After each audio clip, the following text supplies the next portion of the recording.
The Elks. I'm a fan. I'm in. What's the deal that it wasn't Elk? Elks is good.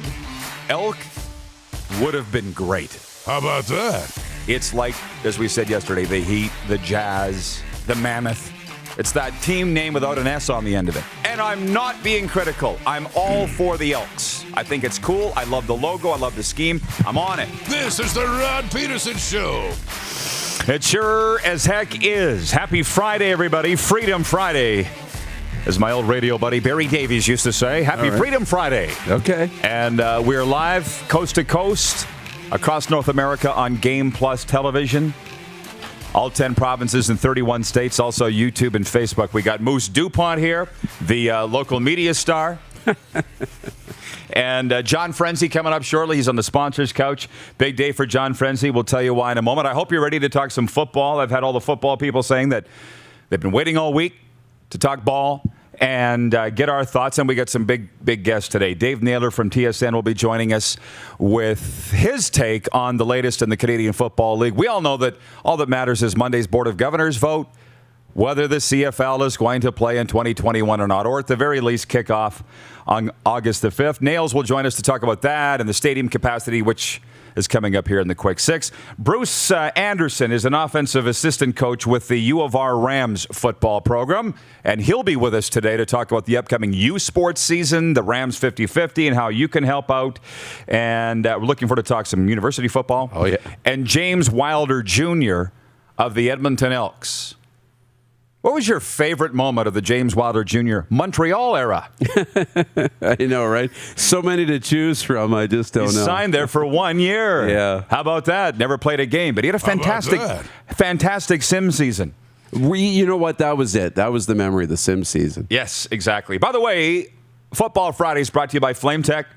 Locally owned and operated industry leaders in commercial and industrial combustion technology. So I want to say, hey, to Denton and his staff up there in Saskatoon. I know they watch pretty much every day, but specifically Fridays, so Flame Tech brings you Football Fridays. Now, the Quick Six show topics, please, Director Jordan, if you don't mind. He's wearing a great Saskatchewan Rush shirt today, by the way. A gift from the Rush. No, he is. He looks sharp, got a haircut, and got a new shirt on. Thought he looked younger. Yeah. Rush Nation! And by the way, I tried moving heaven and earth and couldn't get it done this morning. I really wanted that Quick Six buzzer this morning to be the slot machine from T-Mobile, the slot machine after when they announced the goal. Oh, yeah. Golden Knights goal. Oh, yeah. They put sugar in my coffee. Oh! I just noticed. Uh-oh. Guess I'm making coffee. Yeah, can you put some more on over there? I got more caliber on. I hate sugar in my coffee. I'm sweet enough. Number one, because it is a Football Friday today, I've got written down CFL stuff. I'm telling you, I got mostly coaches writing me from all over North America saying, can't wait to get your take on all this. So where do I start? CFL Players Association announcing yesterday that they have agreed to a memorandum of understanding, memorandum of agreement, whatever, they all mean the same thing, right? That they are agreed to the terms from the owners. Here you go, owners. We're ready to play, which was basically what Solomon Elamimian said, and Brian Ramsey, the executive director of the Players Association. I'm paraphrasing, but they said the ball's in your court now, and there's that, and then some, details of that. I'm trying to recall what's been reported and what hasn't been reported versus what I know, and I'm just going to tell you what I know. I don't think anybody said this, but the owners have told the players, I guess, we're going to pay 100% of your salary. So I had people calling me going, what exactly does that mean? I said, hold on, I'm going to call an agent friend of mine. So I did. This was all last night. And he's like, it's kind of wording. They're going to get 100% of what's left after the 20% pay cut, after prorated salaries. The report and pass bonuses will all be paid for those that have them in their contracts, and incentives are a gray area. It all kind of depends on how many games they play. So it's wording. And I'm sorry to tell you, but have you seen, we kind of all stumbled upon this ourselves with our little rock pile when we put our heads together. One guy said to me, this is just shifting blame. It was on the players. The players have shifted it to the owners, and it looks like one big PR battle. is the way it's going to who's going to take the blame for if it doesn't happen. That's just what we all came together with. So that's what I know there. And I'll get to the stadium capacity in a moment, but that's what's new in the last 24 hours. Yeah. No, and I think that all makes sense. The incentives being a gray area, I can totally see that now. And as you mentioned that, I start thinking about it. And a lot of those incentives are season-based incentives based on an 18-game schedule, right? Passing yards, number of touchdowns. Well, those incentives will be extremely hard to hit if you're only playing half a season, right? Yeah. So do they prorate the incentives? That was right? the question. 30 touchdowns now becomes 15 touchdowns or blah, blah, blah, blah, blah. So I get that as a gray area. The 100% of salaries, I get it. You don't get paid a full season salary if you don't play every game, right? It's a per game salary based on that number. I understand that. That makes sense. But yeah, it's completely, you're right. It's a PR battle. It's a PR battle, and the PA, puts it in the owner's court now. And so if they don't play, if they decide to not play on August 5th, it'll be on the owners, not on the players. And it absolutely will be. Yeah. But I put it in my commentary this morning, which airs on Cat Country 98 FM and Rock 98.5 FM, that some of these coaches didn't think the players would agree to the cuts. Forget about the 100% salary, because it's not. All those concessions we discussed, they didn't think the players would agree to them. And I said, of course they're going to agree to them. Absolutely. They just want to play. They play for nothing. I'm surprised you guys don't know that as coaches. And some of them said to me, they tell you things they won't tell us. And that makes sense, because that's always been the case since I left the league and when I was in the league. So it didn't surprise me. I see people saying, massive hurdle cleared because the players have agreed to the concessions. I'm like, that was never a hurdle. In my 4 hurdles, that wasn't one. Okay? Yeah. One of them was stadium attendance and capacity for seating, which Naylor reported was 35%. And then that's the minimum they're going to need to play, I guess. But then he doubled down and said, but they could play with less, and it's just getting a little too confusing for me. 10,000 is the magic number that I've been reporting for weeks is what they need. And then you see Farhan saying to Naylor, well, they're not going to know if they're going to get 35% before Monday's vote.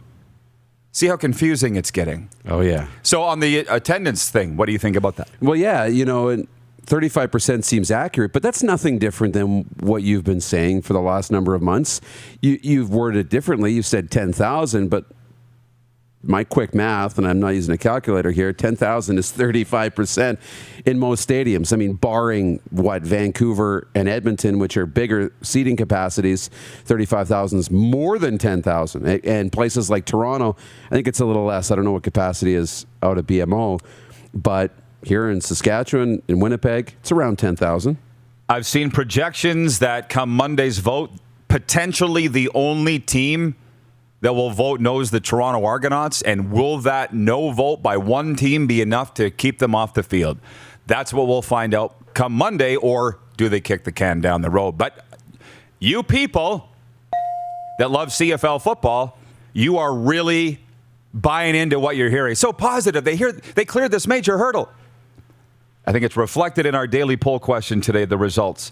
For Capital Auto Mall Universal Collision Center, will the CFL Board of Governors vote to play on Monday? 86% on Twitter saying yes, they will.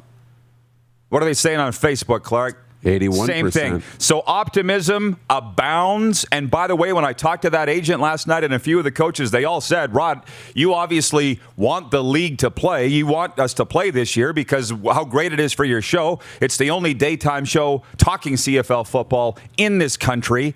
Yes, we want them to play.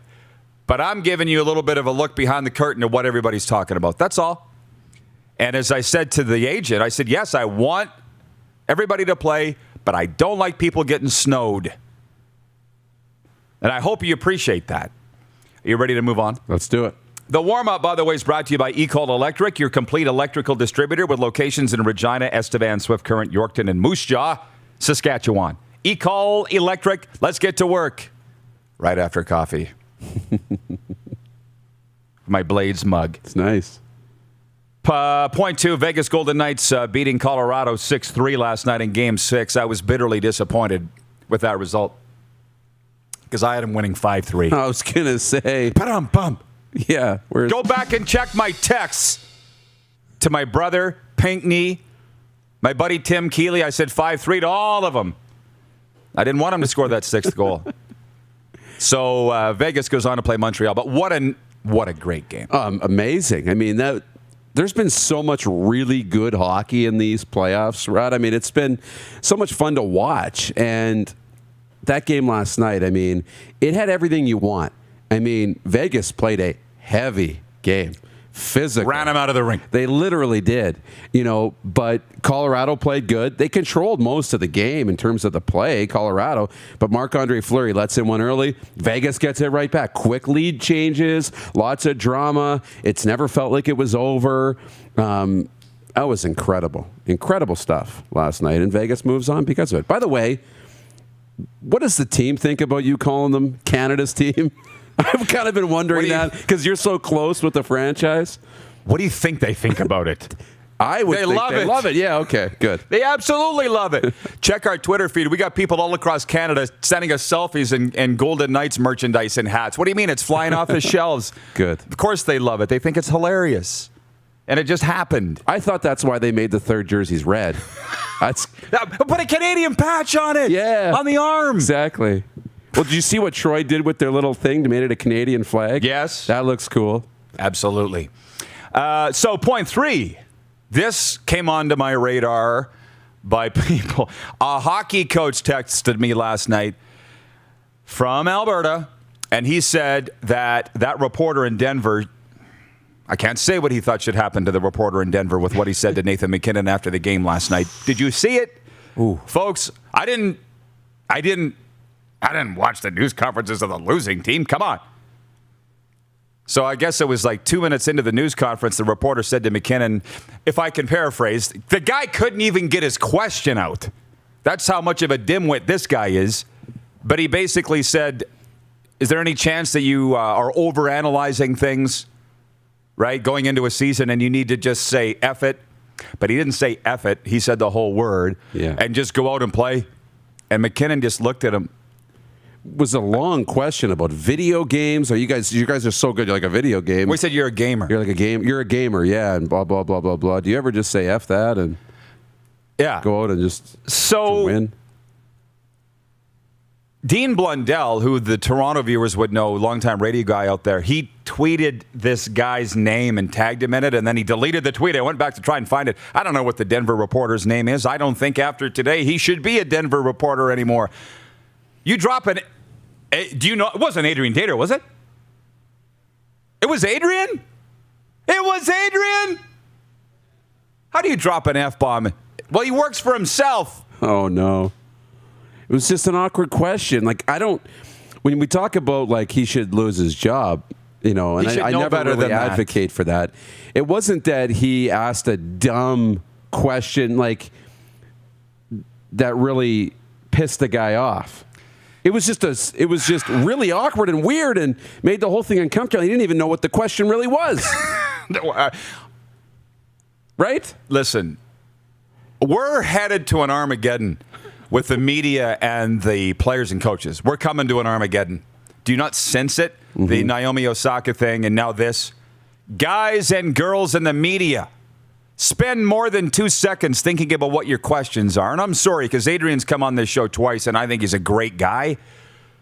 But if I can paraphrase it, how hard is it to say? Are you overanalyzing things too much? Do you need to just go out and play? Why do you need to throw in a F it? Why would you do that? So anyway, he's not going to get fired because he works for himself, as far as I know, right?